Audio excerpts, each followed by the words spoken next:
Meet the Volkswagen Golf R wagon disguised as a Cupra. This is the Cupra Leon VZX. It's turbocharged, it's all-wheel drive, and it could fill the void left by the Golf R wagon in Australia. Now, while Volkswagen will honour existing orders, it's no longer available to buy, and this car could replace it. Let's take a closer look. Price is yet to be confirmed because the car is yet to be locked in for Australia. But as a guide, it should land somewhere close to or just shy of the Volkswagen Golf R wagon. Our guess is somewhere around the $65,000 to $70,000 mark.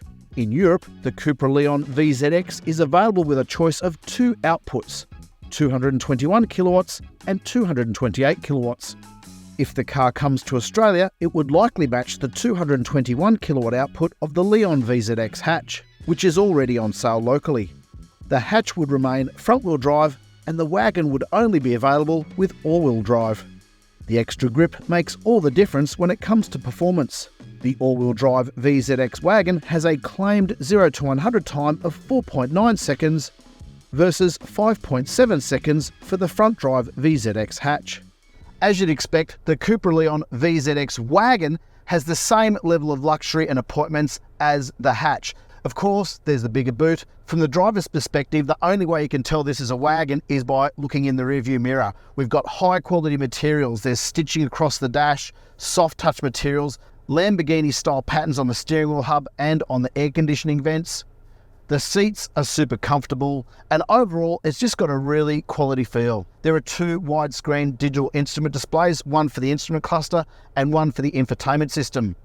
But that's one of the areas the Cupra starts to fall down. The infotainment system is flawed in the latest generation Volkswagens. Now, there is a fix coming to address some of these shortfalls, but for now, here's what you need to know. The temperature controls and the volume controls on the touchpad on the infotainment screen don't illuminate at night. They're quite fiddly and hard to find when you're on the move. And even just the general menu function is very, very fussy. It's clear this infotainment system, as with others, was designed in a static design studio, not in a moving car, which is where it's used.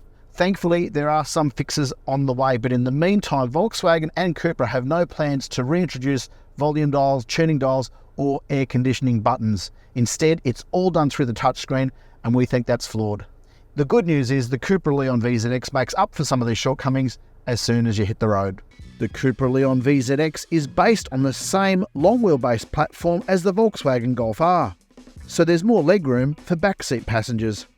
And the boot in the wagon is of course much bigger than the hatch, with 620 litres of cargo capacity versus 380 litres. So this really is a hot hatch disguised as a family wagon, and that might get it over the line for some customers. We've got tap shifters behind the steering wheel, as we mentioned before, all-wheel drive grip, really big brakes. The Cupra Leon VZX wagon really is a hot hatch, but with even more practicality. It's got a bigger boot, more rear seat room, and a bigger footprint, so it's a little bit more comfortable over rough roads. It might not be as nimble, but it's still a lot of fun. The claimed 0 to 100 time is about 5 seconds, which is as quick as a Golf R wagon. So this car really is a Golf R, but in a different suit. In Europe, the 2-litre turbocharged 4-cylinder engine is available with 221 kilowatts or 228. In Australia, the Cupra Leon VZX hatch has 221 kilowatts and is front-wheel drive, and the wagon is 221 kilowatts and all-wheel drive. Now, Cupra Australia has said if we get this car, the hatchback will remain front-wheel drive. There's no option to make that all-wheel drive for our market. And if the wagon were to come to Australia, it would be exclusively all-wheel drive. So that could give customers another reason to buy. This car has all the fun factor of the hot hatch, but a lot more practicality. Rev heads might prefer a little bit more aggression, a little bit more bark from the engine and exhaust, because it is a little bit too refined for some tastes. But on balance, it's a really well-rounded package. If this car does make it to Australia, don't expect it any earlier than late 2024. It has really good brakes and really good road holding. There's really not a lot to dislike about this car. It might look angry, but it really is quite civilised. Think of it as a hot hatch for grown-ups who might want to rock a small tattoo to show the world they're still cool. Will it come to Australia? Fingers crossed. While the limited appeal of the wagon body style effectively spelled the death of the Volkswagen Golf R wagon for Australia because Volkswagen couldn't sell it in sufficient numbers, the formula could actually work for Cupra. It's already a niche brand, and it's prepared to take a risk on quirky cars like this.